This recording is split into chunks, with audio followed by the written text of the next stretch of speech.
Welcome to the Rim Break Rodeo. We hope this video helps.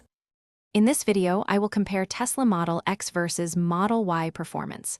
We'll explore their key differences in power, acceleration, and overall driving experience. You'll learn which vehicle might better suit your needs, whether you prioritize raw speed or a balanced ride. Let's dive into the specifics of these impressive electric SUVs.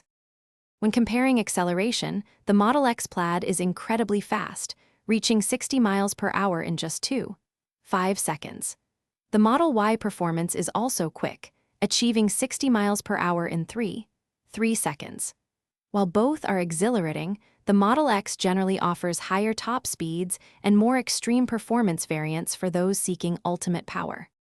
Regarding handling, the Model X provides a smoother, more luxurious ride, often featuring adaptive air suspension for enhanced comfort.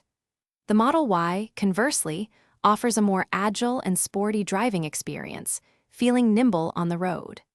Both deliver excellent driving range, though specific distances vary significantly based on battery configuration and trim level. For practicality, the Model X offers greater cargo capacity, up to 94.5 cubic feet, and more flexible seating arrangements, making it ideal for larger families or those needing extra space. The Model Y presents a more compact size and a more accessible starting price point. Your choice ultimately depends on your priorities for space, luxury, and budget. Check the description for a link to these leak-proof containers and other great deals. Thanks for watching. Consider subscribing if we helped you.